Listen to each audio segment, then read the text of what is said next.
میں اپنی مختصر تقریر کی شروعات 1953 کی تحریک میں اپنے دادا حضور کی ان اشعار سے کرتا ہوں جنہوں نے گجرات کی جیل کے کال کوٹری میں اس انداز میں کہے کہ جب قادیانی نواز نے آپ کو کہا کہ آپ کو پتا ہے کہ آپ کو پھانسی دی جائے گی تو آپ کے آنکھ مبارک میں آنسو آ گئے، تو اس نے کہا نہیں ابھی نہیں دی جائے گی، آپ تو ابھی سے رو رہے ہیں، یہ تو ایک لمبی پروسیس ہے، یہ تو بعد میں دی جائے گی، لیکن پھانسی کا حکم ہوا ہے آپ پر۔ تو آپ نے کہا بدبخت، میں اس وجہ سے نہیں رو رہا کہ میں اپنی موت سے ڈر رہا ہوں، رونا کس بات کا ہے کہ سادہ عشق پپت میں وجنی سغوغادا سرہ پور تکڑا عجب تماشادا او بالقصور میں غماز نوینی قسم دے چستا مین زما جملہ مدعادا او زہم خوخیم چلتانا قربانیشم دا ازلنا میرا وڑے دا سودادا او ہر ساتھ میں روح ہزار کرتا زارے دے لتا اندغم منشادا او پاک زیبادہ محمد امین محبوب دے ستان نام پاک محمد مصطفیٰ دا۔ فرمایا بدبخت، میں اس وجہ سے میرے آنسو نہیں جاری ہوئے کہ میں موت سے ڈر رہا ہوں یا میں پھانسی سے ڈر رہا ہوں، یہ آنسو اس وجہ سے ہے کہ صرف ایک ہی جان ہے اور اس کو قربان کرنے کا وقت ہے۔ ہر ساتھ میں روح ہزار کر رہتا، ہائے کاش مجھے اللہ کریم جل جلالہ زندگی کے ہر سیکنڈ کے بدلے ہزاروں جانے دیتا تو وہ ایک میں اپنے محبوب کے قدموں میں ختم نبوت کی خاطر قربان کر دیتا۔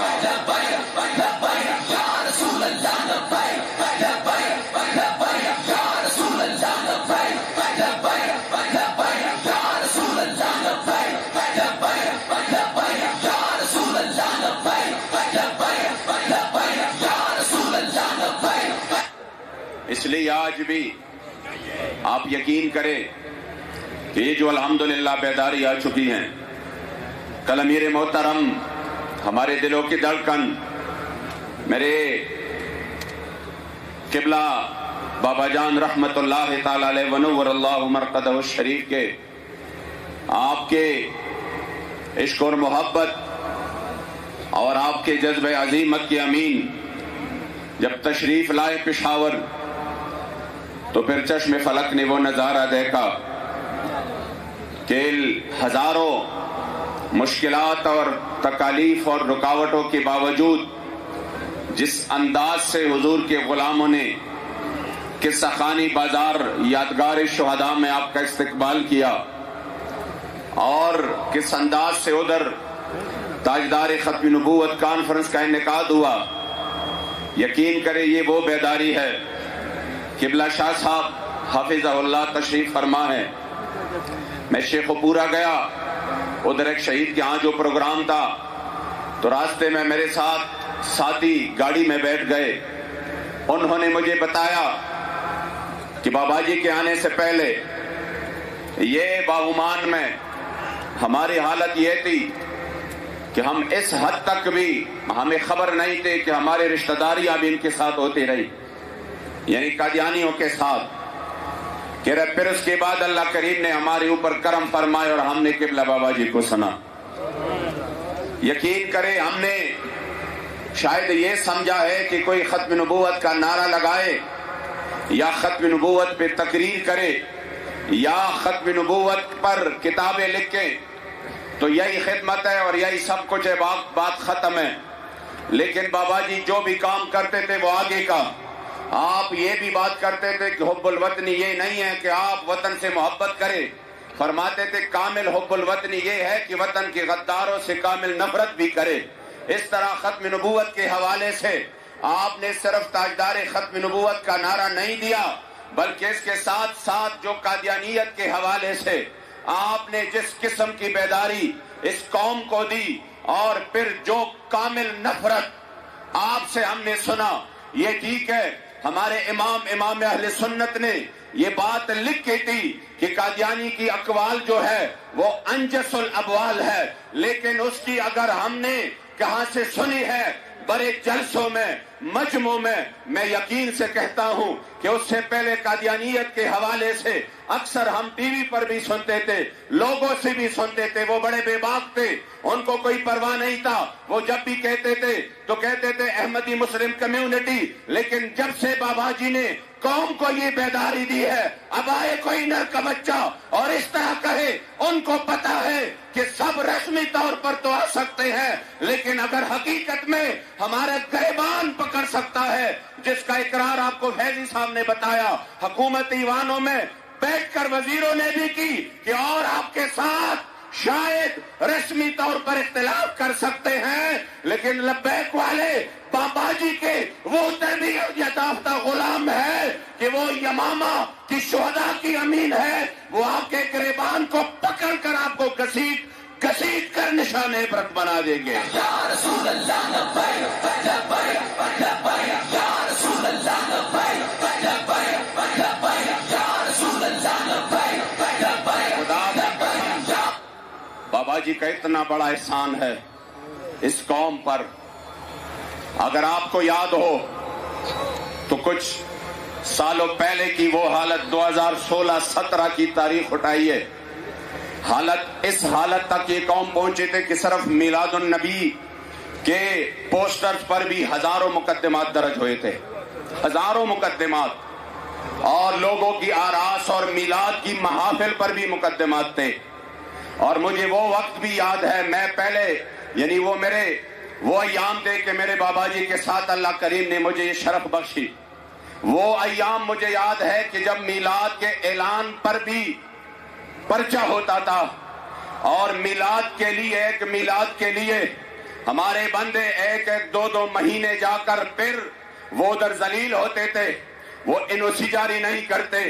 لیکن پھر میں نے بابا جی کا وہ غیرت والا اعلان بھی سنا کہ ہماری مرضی ہے، یہ ملک حضور کے نام پر بنا ہے، جہاں ہماری مرضی ہو ہم مصطفیٰ کریم علیہ السلام کی ذکر کی محفل کریں گے۔ اور پھر چشم فلک نے وہ نظارہ دیکھا بھی۔ وہ ہمیں یاد ہے کہ جب موٹر وے سے صلاۃ و سلام کے درود اور درود شریف کی جو بورڈ تھے، صلاۃ و سلام علیک یا رسول اللہ، یہ کہہ کر ہٹائے گئے کہ اس سے فرقواریت پھیلتی ہے، تب اس مرد کلندر نے للکار کر کہا کہ اگر حضور پر درود شریف سے آپ کو فرقواریت کی بو نظر آتی ہے، اور آپ نے موٹر وے سے وہ سارے بورڈ ہٹا دیے ہیں، تو اس مرد کلندر نے للکار کر کہا کہ 1 ہفتے کا ٹائم دے رہا ہوں، جس موٹر وے سے آپ نے اور ان کی مساجد سے صلاۃ و سلام کے بورڈ ہٹا دیے، اگر آپ نے یہ کام کیا ہے تو میں کہتا ہوں پھر کسی کا کوئی حق نہیں ہے کہ اس موٹر وے پر گزر سکے۔ 1 ہفتے کا ٹائم ہے حکومت کے کام پہ ٹانگ گئی۔ انہوں نے کہا، میں نے اس وجہ سے کہا، یہ مقطع اس وجہ سے مشہور ہے، حکومت گھبرا گئے اور انہوں نے کہا یہ بابا جب اعلان کرتا ہے تو پھر کر کے دکھاتا ہے۔ ابھی ہفتہ بھی پورا نہیں ہوا تھا کہ صلاۃ و سلام کے بورڈ دوبارہ موٹر وے کی مساجد پر لگ گئے۔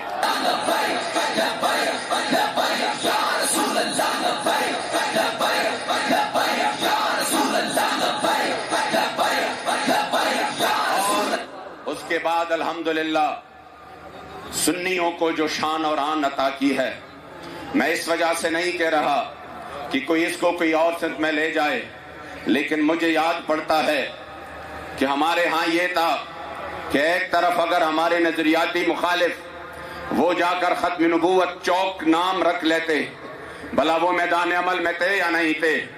لیکن ہمارے سنی اس کے مقابلے میں آ کر میلاد چوک کا نام رکھ لیتے اور کہتے یہ ہم یہ نام استعمال کرتے تھے۔ ہم نے کہا ہم میلاد والے ہیں، ہم یہ نام، انہوں نے عوام سے کہہ رہے تھے کہ دیکھو ہم ختم نبوت کی بات کرتے ہیں اور یہ ایک استحبابی عمل کے پیچھے ہیں، لیکن خدا کی قسم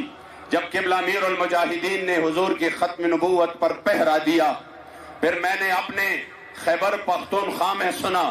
ان کی ایوانوں کی بات میں نے سنی، ان کی اندر کی میٹنگز کی بات میں نے سنی کہ جب حضور کے غلاموں نے 21 دن حیض آباد میں حضور کے عزت پر پہرا دیا، اور پہلے سب لوگ کہہ رہے تھے کہ نہیں نہیں کچھ بھی نہیں ہوا، لبیک کو مشہور ہونے کا شوق ہے، پھر 2-3 دن بعد کہا کہ نہیں کچھ تو ہوا ہے، یہ کوئی کلیریکل غلطی ہوئی ہے، پھر اس کے بعد تیسرے چوتھے دن پھر کہا کہ نہیں نہیں اس میں تو پوری پارلیمنٹ اس گناہ میں شریک تھی، اور لبیک والے جو میدان میں ہے وہ بالکل اس مسئلے میں صحیح ہے، وہ اس مسئلے میں حق بجانب ہے۔ تو ان کے ایوانوں میں لوگ ان کے سامنے کہہ رہے تھے کہ ختم نبوت کی بات تو ہم کر رہے تھے، ختم نبوت کی تو ہم مجالس منعقد کرتے تھے، لیکن آج حقیقت یہ ہے کہ ایک مرد کلندر نے وہ جو ختم نبوت پر پہرا تھا اس انداز سے دیا ہے کہ ہم صرف زبان پہ کہتے گئے، انہوں نے میدان عمل میں کر کے دکھایا کہ ختم نبوت پر پہرہ داری کیسے ہوتی ہے۔